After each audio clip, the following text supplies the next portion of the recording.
Alors, bonjour à toutes et tous, Déborah Soudry, fondatrice de l'Esprit français.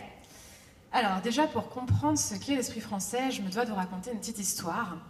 Déjà, j'imagine que la plupart d'entre vous ont déjà voyagé à l'étranger et que même certains ont habité, voire même travaillé à l'étranger. Eh bien moi, ça a été le cas également. J'ai travaillé aux États-Unis pendant un peu plus d'1 an et j'ai pu rencontrer énormément de personnes et de nationalités différentes. Et là, j'ai été très surprise d'un fait assez marquant, c'est que toutes les personnes que j'ai eu l'occasion de rencontrer m'ont fait remarquer qu'elles avaient un imaginaire français. C'est-à-dire qu'à chaque fois que je disais que j'étais française, j'avais un Colombien ou un Italien ou un Asiatique qui me disait « moi je connais une recette de cuisine, est-ce que tu sais la faire ? Moi je connais un artiste qui a fait cette œuvre d'art, j'aimerais bien aller la voir au Louvre. » Et plein d'exemples comme cela, et là ça a commencé à faire tilt.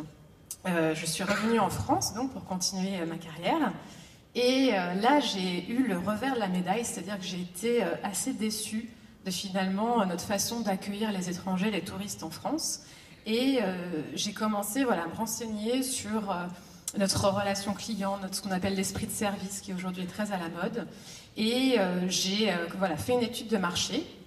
Et je me suis rendu compte donc de plusieurs constats, c'est-à-dire que quand vous rentrez dans une boutique de souvenirs, vous n'avez que des produits qui sont 90% made in China, ce qui est complètement paradoxal, quand vous savez qu'en France, on crée de très belles marques, très qualitatives. Et donc je suis allée à la rencontre de tous ces fournisseurs.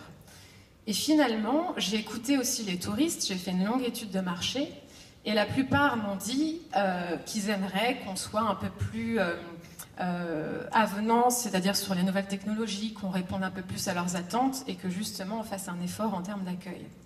Donc ce qui est ressorti finalement de tout ça, c'est ce que vous voyez dans mes mains.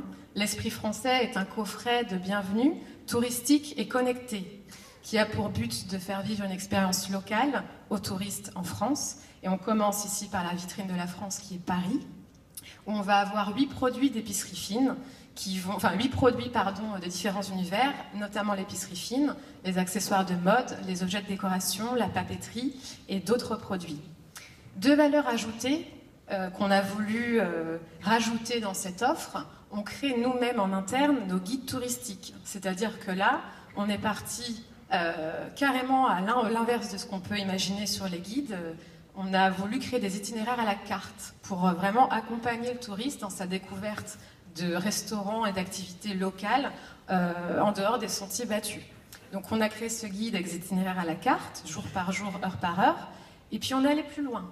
On parlait de numérique, on a voulu justement que ces coffrets, l'expérience qu'on propose à travers cela, se prolonge sur un relais digital. Donc on a créé une interface mobile grâce à un tag NFC, qui veut dire Near Field Communication, et qui permet justement sans contact avec votre smartphone d'accéder à du contenu additionnel. Et là, je pourrais encore parler longuement sur cet aspect-là, mais je vais laisser votre curiosité vous titiller et revenir me voir à l'heure du cocktail où je pourrais vous faire une démonstration plus en détail de comment fonctionne ce coffret. Je vais laisser la place à mes camarades. Bonne soirée à tous.